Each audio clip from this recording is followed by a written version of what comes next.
Ketika terakhir kalinya dia menyalakan lilin, tampak dengan jelas wajah dari sosok anak kecil itu dengan tanpa mata dan alis. Sosok anak kecil itu tersenyum kepada Azam sambil berucap, "Nggak nyala ya?"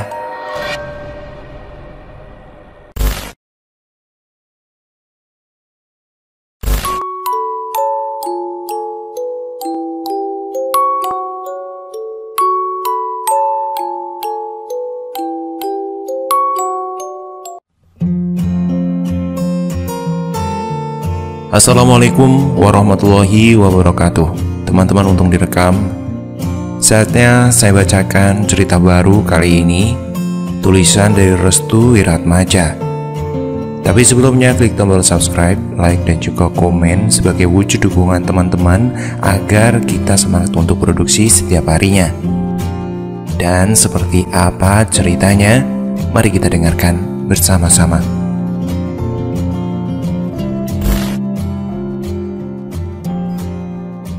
Assalamualaikum warahmatullahi wabarakatuh. Sebelum saya cerita, saya akan mengganti semua nama, instansi, panti asuhan, nama semua tokoh, lokasi, dan kejadian. Ini terjadi tahun 2012, penghujung bulan. Panti asuhan Kasih Anak merupakan sebuah panti asuhan yang mengayomi anak-anak yang berbakat. Bahkan beberapa dari mereka adalah penghafal Al-Quran. Tidak heran panti asuhan itu sering diiming-imingi banyak bantuan seperti bantuan sosial, baik seperti linier yang terjun langsung dari pemerintah ataupun donatur yang mengulurkan rezekinya langsung kepada panti asuhan ini. Tercatat banyak anak-anak yang menempati panti asuhan ini, namun karena mendapatkan tempat baru, akhirnya hanya orang-orang tertentu saja yang terpilih untuk memasuki tempat baru ini. Terhitung ada 7 orang saja yang terpilih. Mereka adalah orang-orang yang berbakat seperti anak indigo, anak-anak yang memilih kecerdasan linguistik, kecerdasan fisik, bahkan kecerdasan dalam menghafal. "Nah, ini akan jadi tempat kalian," ucap Pak Afif sebagai pengurus panti itu. Ketujuh orang itu adalah Azam, Faisal, Sidi, Puspa, Mail, Aryo, dan Tantri. Mereka bertujuh sudah membawa barang-barang mereka. Rumah yang dihuni ini bertingkat 2, besar dan lumayan luas. Terdapat banyak ruangan yang tertutup dan lengkap dengan tempat ibadah. "Rumah ini kok ada hantunya ya?" ucap Tantri. "Hus, nggak boleh ngomong kayak gitu, nggak pantas," potong Pak Alif. "Pak, niki rumah apa?" tanya Aryo. "Tempat ini dulunya milik orang Cina. Namun mereka berpindah tempat dan kebetulan pemilik rumah itu adalah donatur panti asuhan kita," jelas Pak Afif. "Pak, rumah ini bukan sarang demit kan?" ucap Mail yang nyelonong. "Apalagi toh ya bukan toh, yang bener toh kalau ngomong itu." Puspa memandangi sesuatu di jendela rumah itu. "Lihat apa?" tanya Pak Afif. "Itu ada orang yang berdiri di depan jendela, Pak," jelas Puspa. Tentu saja Pak Afif dan yang lain terkejut mendengar hal itu. Belum lagi Puspa ini adalah anak indigo yang hijabnya masih terbuka. "Ada apa toh, ada apa?" tanya Pak Afif sambil berbisik. "Perempuan menggunakan baju hitam, Pak, mukanya tertutup rambutnya," jelas Puspa. Sidi dan Tantri langsung menghampiri Puspa. Sudah, jangan diliatin, gak bagus kayak gitu," ucap Tantri menenangkan. "Ada satu lagi," ucap Puspa. Azam langsung menghampiri Puspa. "Tutup toh, matanya itu ditutup, jangan lihat yang aneh-aneh dulu."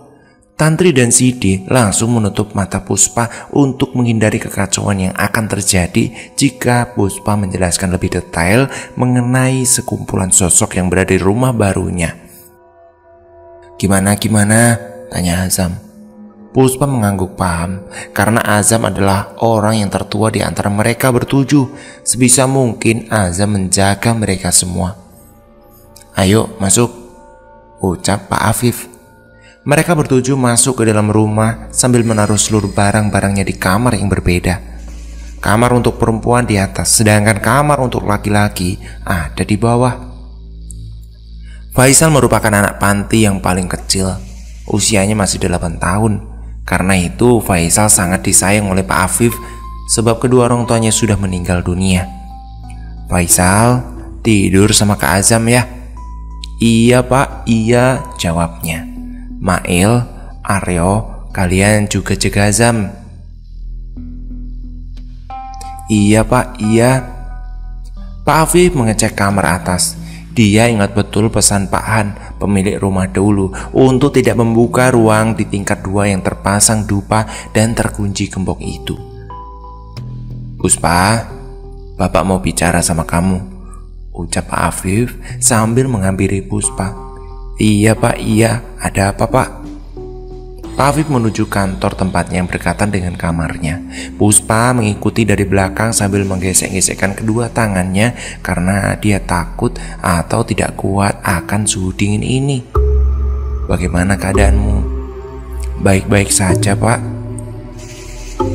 "Di atas ada ruangan yang tidak boleh dibuka. Kamu jangan buka ya." "Ya kenapa Pak, kok nggak boleh dibuka?" "Pokoknya jangan dibuka. Itu pesan Pak Han, pemilik dulu rumah ini." Gengge Pak, mengerti." Pak Afif mengangguk. Puspa pun kembali ke kamarnya yang satu ruangan dengan Tantri dan Sidi. Ketika Puspa ingin menuju kamarnya, dia mencium bau dupa yang amat sangat pekat. "Bau apa ini?" batin Puspa.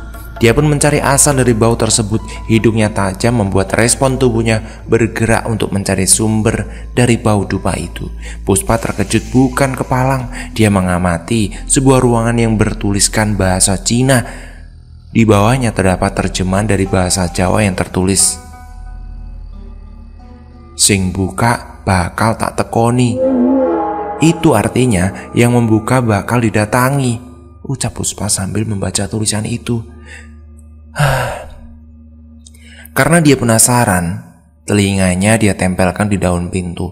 Awalnya yang terdengar adalah seperti gemericik air, namun dia tak tahu itu ruangan apa, atau mungkin hanya kamar mandi saja. Lambat laun suaranya tercipta. Dari gemericik kini menciptakan suara nafas yang berat. Jantung Puspa berdetak kencang, tangannya gemetar. "Suara apa ini?" tanya Puspa pelan. Suara semakin menggema di telinga Puspa. Semakin mendekat telinga ke daun pintu, suara itu semakin jelas. Tiba-tiba ada sesuatu yang menepuk Puspa. Lagi apa kamu?" tanya Sidi yang mengagetkan. Kamu ini bikin jantungku copot aja, Sid. "Lagi apa tuh di sini?" "Nggak apa-apa, nggak ngapa-ngapain kok aku," ucap Puspa sekenanya. Sidi memandangi daun pintu yang bertulis Cina dengan terjemahan Jawa itu. "Ruangan apa ini, Pus?" tanya Sidi. "Nggak tahu." "Sing buka bakal tak tekoni," eja Sidi ketika membaca tulisan itu. "Maksudnya apa ya?" tanya Sidi. Wis lah, sudah. Aku tidak tahu." Puspa memotong. Puspa pun beranjak pergi dan menuju ke kamar. Kini hanya Sidi yang memandangi pintu itu. Rumah ini benar-benar aneh.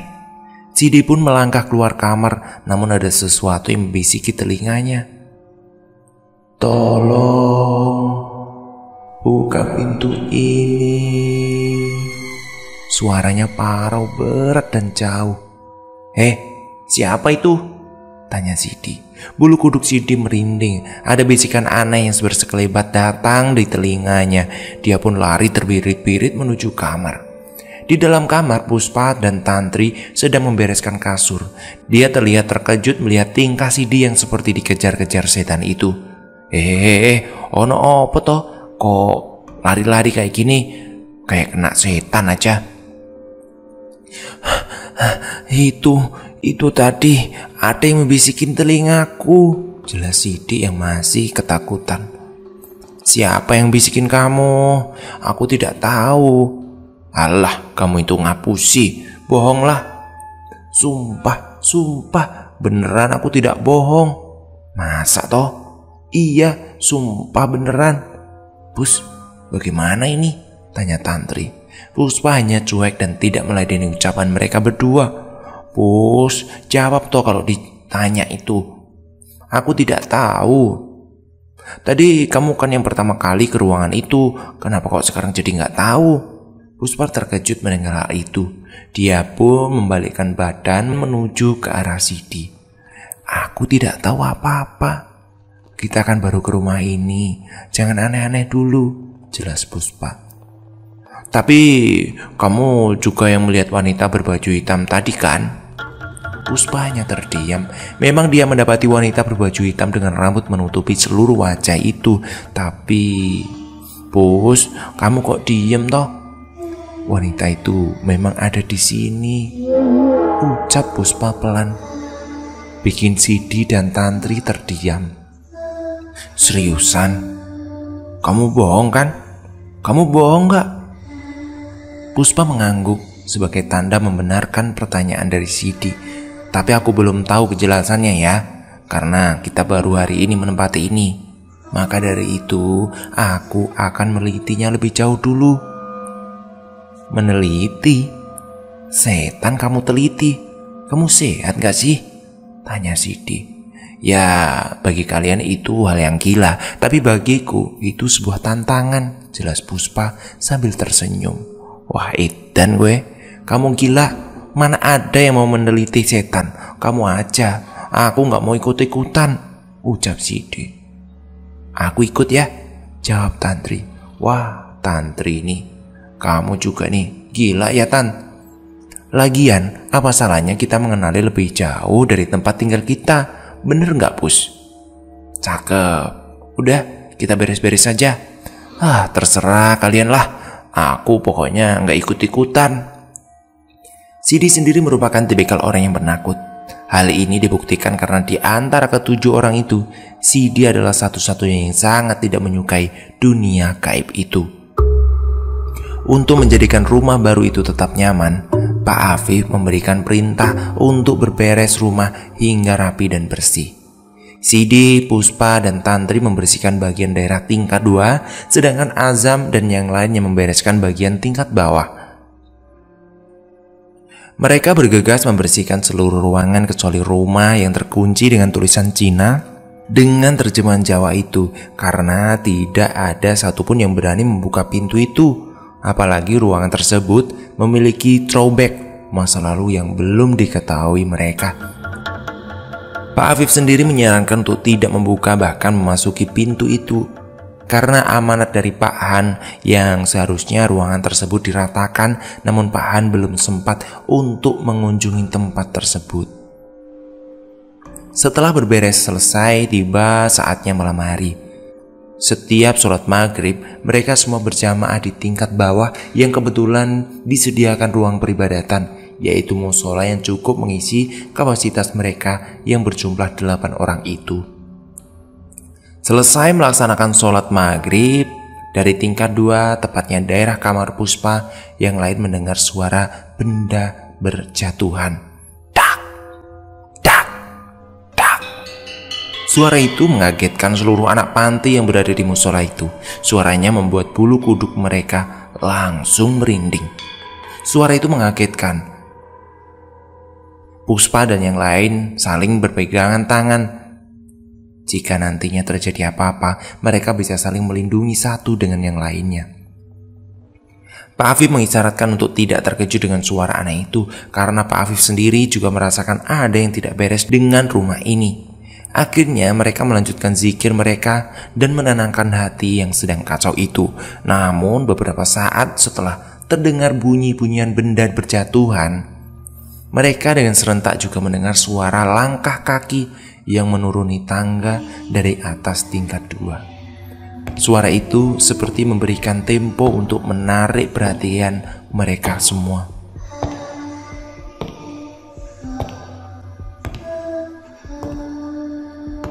Akhirnya mereka semua saling memeluk satu sama yang lain karena ketakutan yang luar biasa. Pak Afif masih terus memejamkan mata untuk menetralisir keadaan ini. Sing tenang yo, sing tenang, sing kalem. Penunggu kene nyambut kedatangan kabeh yo. Wis sing tenang. Yang tenang ya nak. Kalian yang tenang. Penunggu di sini sedang menyambut kalian semua, ucap Pak Afif. Azam menarik-narik baju Pak Afif. Pak, jendelanya kebuka sendiri itu.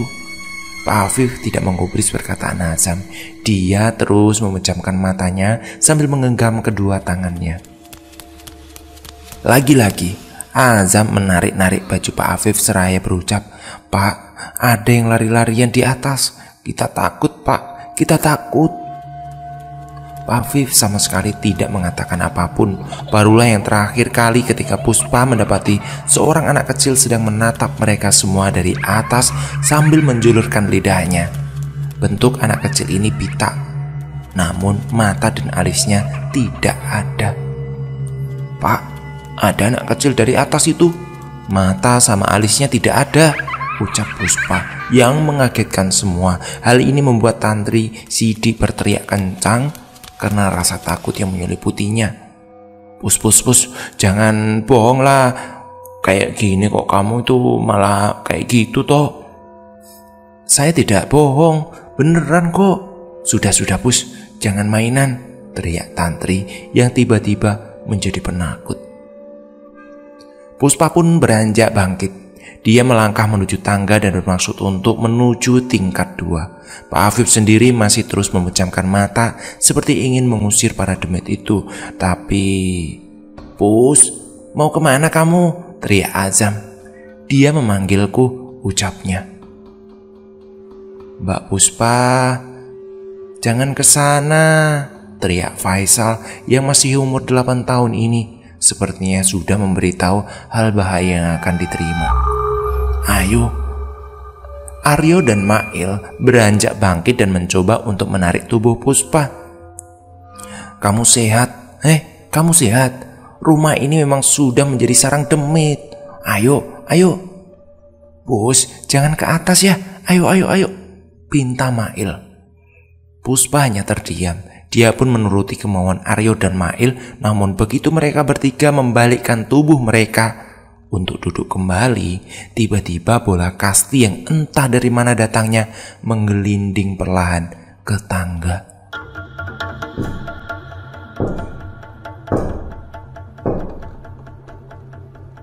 Bola itu berhenti di kaki mereka bertiga saat mereka bertiga pun menatap ke atas tangga. Sosok bocah tanpa mata dan alis tersenyum kepada mereka sambil memainkan lidahnya ke kanan dan ke kiri. Tentu saja ini membuat Aryo, Mail dan Puspa berteriak dan berlari kembali menuju musola. Ono opo? Azam dan yang lainnya mendengar teriakan itu dan langsung bertanya. Ada tuyul mas, ada tuyul, teriak Aryo yang langsung menutupi dirinya di belakang Azam. Begitu juga dengan Mail yang mengikuti tingkah Aryo. Puspa segera menutup matanya dengan kerudung putih miliknya. Tantri dan Sidi memeluk tubuhnya agar Puspa merasa tenang. Pak Afif beranjak bangkit dari tempatnya dan menuju tingkat 2. Pak, mau kemana bapak? Tanya Faisal. Puspa ikut ya, ajak Pak Afif kepada Puspa. Baik pak, baik. Pak Afif dan Puspa menuju ke tingkat 2. Langkahnya tampak tegar untuk menghadapi problem terbesar ketika mendapati gangguan di tempat tinggal barunya. Puspa, pikiranmu jangan kosong ya. Tetap di belakang saya, paham? Baik pak, baik. Mereka berdua menuju ke ruangan yang tertutup rapat dan terkunci itu. Tempat yang bertuliskan Cina dan memiliki terjemahan Jawa. Puspa, di tempat ini ada sebuah makam Cina yang tidak boleh satu orang pun masuk ke dalamnya. Ruangan inilah yang membuat teror kepada kita semua. Terus kita harus bagaimana pak? Kita harus hancurkan makam itu, jelas Pak Afif. Puspa mengangguk paham. Pak Afif memegangi gembok yang mengunci ruangan itu. Gembok ini sudah tua, kita butuh palu untuk menghancurkannya. Malam ini juga ya Pak? Tanya Puspa. Iya, malam ini juga. Puspa pun turun menuju ke ruangan Pak Afif. Dia mendapati teman-temannya dengan raut wajah ketakutan. Pus, gimana Pus? Ada apa di atas? Tanya Azam. Malam ini kita akan selesaikan masalahnya. Tetap saling menjaga ya. Azam mengangguk paham. Puspa mengambil palu di kamar Pak Afif. Lalu dia melanjutkan ke tingkat 2 dan menyerahkan palu itu ke tangan Pak Afif. Bagaimana keadaan anak-anak? Mas Azam sudah menjaga mereka semua Pak. Pak Afif mulai mencoba membuka paksa ruangan itu dengan memukul kunci itu dengan palu. Tak! Lampu seluruh rumah tiba-tiba padam. Pak, mereka datang, ucap Pak Afif. Di posisi lantai bawah, Tranti dan Sidi berteriak histeris. Begitu juga dengan Faisal, Mail, dan Aryo. Mas Azam, Faisal takut mas. Tenang dek, tenang. Ada Mas Azam yang bakal jaga dek Faisal. Jangan kemana-mana ya, di sini saja. Mas mau ambil lilin di kamar Pak Afif, ucap Azam. Faisal hanya mengangguk. Rio, Mail, kamu semua jaga adik-adikmu ya, paham tidak? Nggih mas, nggih paham. Azam menuju kamar Pak Afif. Dia mencari lilin dan korek api untuk sebagai penerangan sementara. Di mana ya Pak Afif naruh lilinnya? Tanya Azam. Azam terus mencari lilin itu ke seluruh ruangan kamar Pak Afif. Namun Azam menemukannya di tas milik Pak Afif. Alhamdulillah, akhirnya lilinnya ketemu. Dia pun menyalakan lilin itu, namun sedari tadi lilin itu tertiup oleh angin. Kok tidak nyala ya lilinnya ya? Tanya Azam. Ketika dia mencoba untuk menyalakan lilin, tiba-tiba ada suara yang seolah-olah meniup lilin itu agar tetap mati. Bulu kuduk Azam mulai merinding. Dia tahu ada yang tidak beres di kamar Pak Afif. Ketika terakhir kalinya dia menyalakan lilin, tampak dengan jelas wajah dari sosok anak kecil itu dengan tanpa mata dan alis. Sosok anak kecil itu tersenyum kepada Azam sambil berucap, "Nggak nyala ya?" Ucapan itu benar-benar bikin Azam berteriak dan kabur sambil membawa lilin serta korek api. Faisal menangis karena dia merasa sangat ketakutan. Ada apa mas? Ada apa? Ada apa? Sosok itu. Tuyul, tanya Mail. Azam mengangguk. Azam pun menyuruh mereka semua untuk membaca doa sebisanya. Faisal yang merasa ketakutan, dia pun berlari menuju pintu keluar. Faisal, kamu mau kemana? Teriak Aryo. Itu sosoknya tuyul ya? Tanya Mail. Azam mengangguk. Dia pun menyuruh kepada yang lain untuk membaca seperti doa yang dia bisa. Faisal yang merasa ketakutan, dia pun berlari menuju pintu keluar. Faisal, kamu mau kemana? Teriak Aryo. Mail dan Azam segera mengejar Faisal, namun hal yang tidak diinginkan pun benar-benar terjadi. Tubuh Faisal terjatuh dan ditarik menuju kamar mandi. Faisal, teriak Azam. Mail langsung melompat dan menggapai kedua tangan Faisal. Faisal teriak minta tolong. Mas Azam, tolong mas, teriaknya. Mail terus memegangi tangan Faisal yang masih ditarik oleh sesuatu yang tak kasat mata itu. Dia terus menahan genggaman tangan Faisal agar tidak terlepas. Azam langsung berlari menuju tempat Faisal. Dan Mail yang masih terus bertahan, dia berhasil mendapati tubuh Faisal. Jangan dilepas dulu, pegang yang erat ya, teriak Azam. Dia juga menarik tubuh Faisal agar tidak tertarik oleh sosok tak kasat mata itu. Karena saking kuatnya energi sosok itu, keduanya terpental dan Faisal berhasil ditarik menuju kamar mandi. Faisal, teriak Azam. Faisal terbawa dan ditarik oleh sosok itu menuju kamar mandi. Yang terdengar di telinga Azam adalah hanya teriakan dan tangisan anak kecil yang terus berusaha memberontak. Azam dan Mail menuju kamar mandi itu untuk menyelamatkan Faisal. Namun ketika dia mendapati di setiap jendela rumah, beberapa sosok sedang memandangi keduanya. "Mas, lihat wanita itu enggak?" "Mereka benar-benar datang," ucap Azam. Jeritan demi jeritan menyelimuti rumah itu. Tantri dan Sidi terkejut karena melihat sosok wanita berbaju hitam menempelkan mukanya tepat di hadapan jendela. "Suara apa itu, Sid?" ucap Puspa. "Bapak tahu, kita fokus dulu menghancurkan kuburan ini atau bagaimana, Pak?" "Iya ya, kita harus fokus dengan ini. Pak, aku harus nyelamatin mereka semua. Mereka dalam bahaya loh," ucap Puspa. Pak Afif memandangi Puspa. "Jangan gegabah dulu. Lihat di belakangmu," ucap Pak Afif. Puspa memandangi belakang pandangannya. Dia sangat terkejut karena beberapa bayangan hitam berdiri tegak dengan wajah tertutup rambutnya. "Sosok itu," ucap Puspa. Sudah. Pegangan tanganku saja. Jangan takut." Pak Afif kemudian berusaha membuka ruangan itu. Palu yang digunakan untuk memukul gembok lama-lama membuahkan hasil. Kamar itu terbuka dengan mengeluarkan suara araman yang luar biasa. Pak, kakiku gemetar," ucap Puspa. "Aku juga sama, Pus. Sabar ya." Mereka berdua masuk ke dalam ruangan yang gelap itu. Mereka lupa membawa lampu dan penerangan. Namun Pak Afif ingat bahwa korek kayu di dalam sakunya. "Ada korek kayu di kantongku," ucap Pak Afif. Puspa mengambil korek itu di jas milik Pak Afif. Dia menyalakan korek itu dan seketika ruangan itu tampak kosong. Tak ada satupun atau apapun yang mengisi ruangan itu. "Kok tidak ada apa-apa ya di sini, Pak? Kosong melompong." Pak Afif berhenti. Dia menengok ke arah belakang. Puspa pun mengikutinya. Tampak dari arah belakang, yaitu pintu masuk ruangan itu, terdapat beberapa bayangan hitam sedikit demi sedikit menutupi pintu dengan pelan. Pak, pintunya, Pak." "Udah, biarkan." Pintu tertutup dengan keras dan beberapa sosok yang mengenakan baju hitam dengan wajah tertutup rambutnya.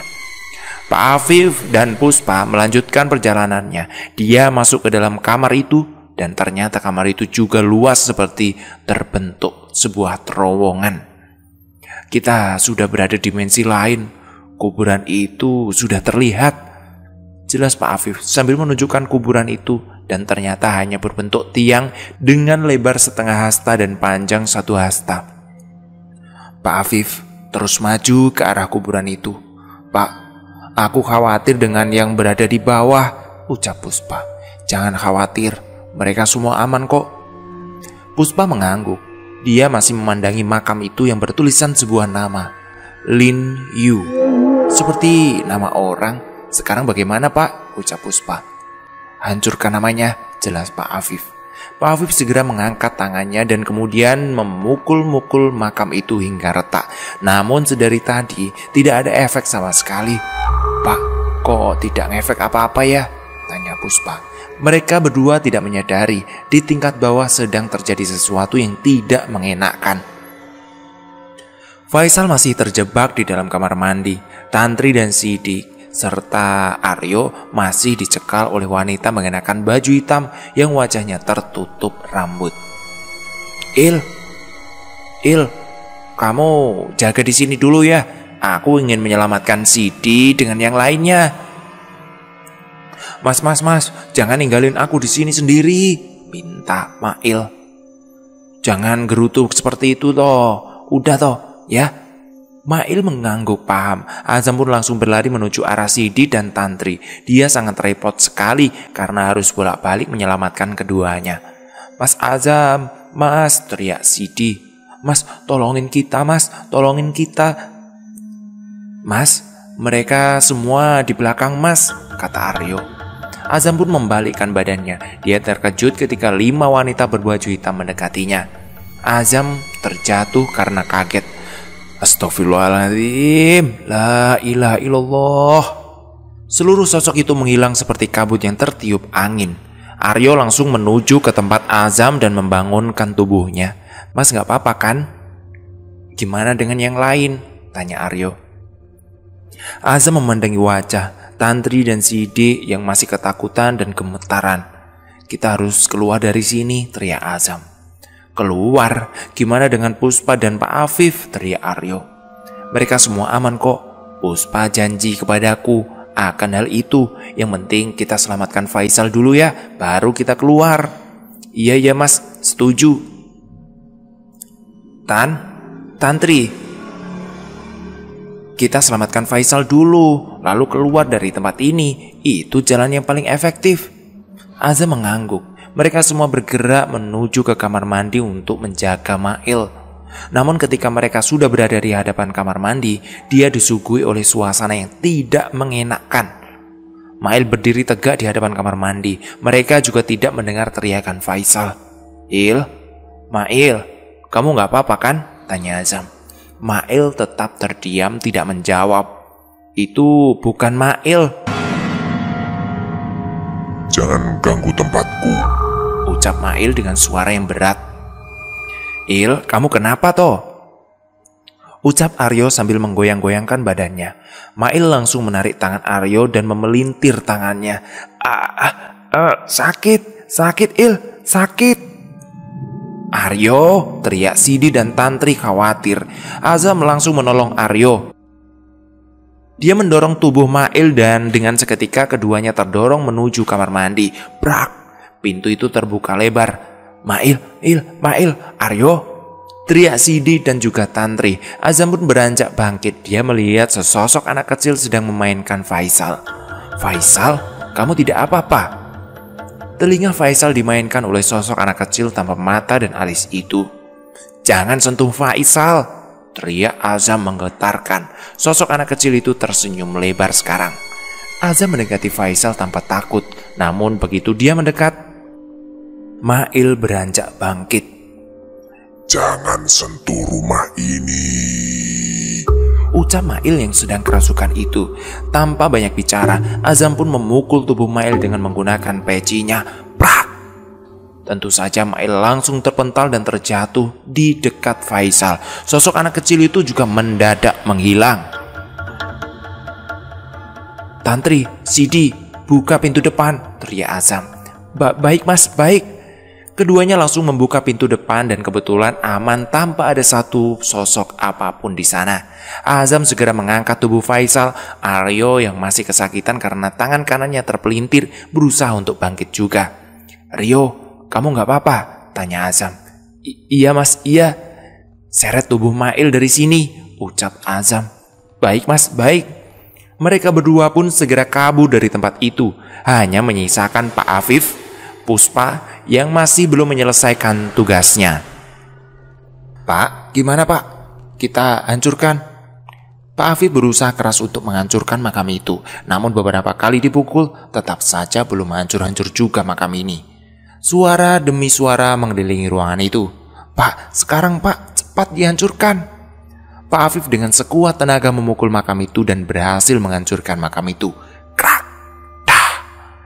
Lampu ruangan segera menyala dan mereka berhasil menghancurkan makam itu. Namun anehnya, dia sedang berada di dalam kamar mandi tanpa sedikit pun bekas reruntuhan makam yang telah dihancurkannya. Yuk, sekarang keluar yuk. Pak Afif langsung menarik tubuh Puspa dan menuju ke tingkat bawah. Di lantai bawah, Pak Afif tidak mendapati Azam dan lainnya. Pak, kemana mereka? Mereka sepertinya sudah keluar. Ayo kita keluar dari sini. Pak Afif dan Puspa langsung menuju ke arah pintu depan dan keluar dari rumah itu. Mereka mendapati Azam dan lainnya terkapar di jalanan. Pak Afif, ucap Azam. Gimana yang lain? Tanya Pak Afif. Tangan Aryo terpelintir pak. Faisal dan Aryo juga pingsan. Tantri dan Sidi trauma. Pak Afif memandangi rumah itu. Rumah ini tidak aman, ucapnya. Mereka berdiam diri di jalan hingga hampir pagi hari. Untungnya ada warga yang ingin berbagi tempat tinggal sementara. Warga itu bernama Pak Ujang. Rumah itu memang sudah berhantu, bertahun-tahun tidak ditempati. Kabarnya ada sebuah makam di dalam rumah itu. Anehnya tidak ada yang mengetahui itu makam siapa, Pak, ujar Pak Ujang. Kita juga diganggu oleh sosok wanita berbaju hitam serta anak kecil tanpa alis itu loh, Pak, ucap Pak Afif. Mengenai itu kita juga sudah pernah, Pak. Bahkan kabarnya sosok di sana sangat ramai. Karena itu malam ini kalian menginap di rumahku saja ya. Besok pagi segera tinggalkan rumah itu, jelas Pak Ujang. Iya, Pak, iya, terima kasih. Keesok harinya Pak Afif menghubungi Pak An dan berniat untuk meninggalkan rumah itu. Pak An akan datang sebentar lagi. Kalian sabar ya, ucap Pak Afif kepada Pak Ujang dan juga Azam dan juga teman-temannya. Beberapa menit berselang, Pak Han datang bersama dengan beberapa orang lainnya untuk membantu mengangkat seluruh barang-barang. Maaf ya Pak, maaf, kami tidak bisa melanjutkan untuk menempati rumah ini. Iya Pak, iya, saya juga sudah paham. Terus bagaimana keadaan anak-anak? Tanya Pak Han. Alhamdulillah Pak, mereka baik-baik saja. Namun beberapa hari ini mereka sangat trauma. Selesai mengangkat seluruh barang bawaan anak-anak, Pak Han memberikan sesuatu kepada Afif sebagai permintaan maaf. Rumah ini rencananya akan kami perbaiki lagi sebelum ditempati ulang. Untuk waktunya kami tidak bisa memberikan kepastian, Pak, ucap Pak Han. Pak Afif hanya terdiam. Mobil jemputan mereka sudah datang. Maafkan saya ya Pak, saya terus terang tidak mengetahui rumah ini. Namun beberapa pekerja yang sempat merenovasi rumah ini memang mendapati banyak kendala dan gangguan, ucap Pak Han. Tidak apa-apa Pak, saya hanya minta kepada anak-anak untuk bersabar. Terima kasih atas semuanya ya Pak, ucap Pak Afif. Sama-sama Pak, ini mobilnya sudah ada. Siap Pak. Pak Ujang, kami izin pamit dulu ya. Terima kasih. Yang sebesar-besarnya sudah ngizinin kita tinggal sementara di sini. Iya Pak, sama-sama. Mereka pun memasuki mobil jemputan, namun di dalam mobil Faisal melihat sesuatu. Pak, anak kecil itu melambai-lambaikan tangan bersama dengan perempuan berbaju hitam, ucap Faisal ketika memandangi rumah itu dari jendela mobil. Faisal, udah tutup. Sampai sekarang rumah itu masih menjadi misteri. Beberapa kasus lainnya, ketika melewati rumah ini, ada saja yang mendapati sosok itu. Kadang sedang berdiri tegak berjalan, kadang juga terlihat terduduk di atap rumah, bahkan menempel wajahnya di jendela. Intinya, kita harus jaga diri ketika beradaptasi dengan tempat tinggal yang baru. Masa lalu yang belum tahu kita seperti apa. Terima kasih sudah mendengarkan ini. Tulisan ini ditulis oleh Restu Wiratmaja. Linknya ada di deskripsi. Terima kasih dan sampai jumpa. Assalamualaikum warahmatullahi wabarakatuh.